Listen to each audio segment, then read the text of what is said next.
ஈழப்படுகொலையின் சுவடுகள் 2009 பாகம் 1 நாங்கள் இங்கே அறிமுகப்படுத்துகிறோம். ஈழப்படுகொலையின் சுவடுகள் பாகம் 1 முதலாம் பாகத்தை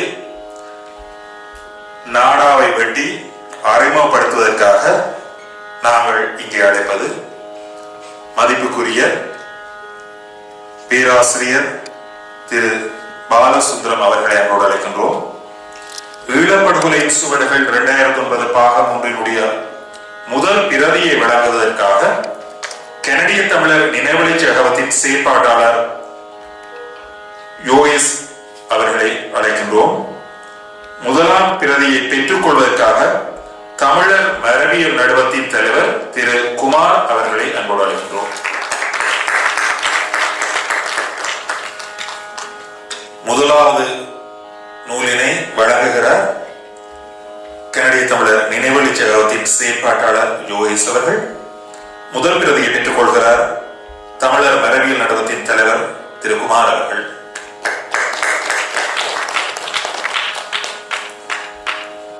ஈழப்படுகொலையின் சுவடுகள் 2009 இரண்டாம் பாகம் முதலாக கனடாவில் தான் வெளியிடப்படுகிறது.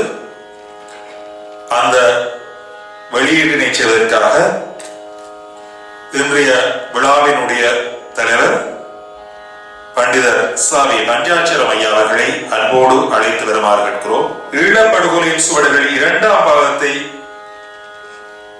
பஞ்சாட்சரம் ஐயா அவர்கள் வெளியிட்டு வைக்க அதனுடைய முதல் பிரதியை வழங்குவதற்காக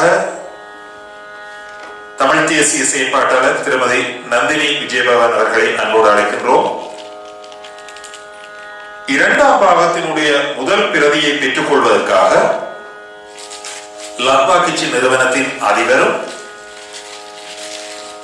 தமிழர் மரபியல் நடுவத்தின் செயலாளருமான திரு கஜன் அவர்களை அன்போடு அழைக்கின்றோம்.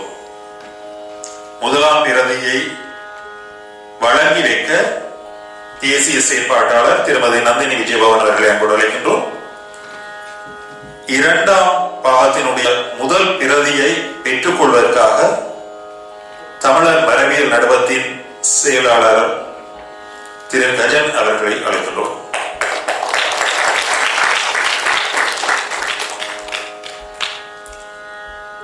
முதலாவது நூலினை நாடாவை வெட்டி அறிமுகப்படுத்திய பேராசிரியர் பாலசுந்தரம் அவர்களுக்கும், இரண்டாவது நூலினை வெளியிட்டு வைத்த பண்டிதர் சாவி பஞ்சாட்சரம் ஐயா அவர்களுக்கும், முதல் பிரதிகளை வழங்கிய யோகேஸ்வரா நந்தினி அக்கா, அதே போலவே பெற்றுக்கொண்ட குமாரண்ணா கஜண்ணா இவர்களுக்கு நன்றியை கொள்கொண்டு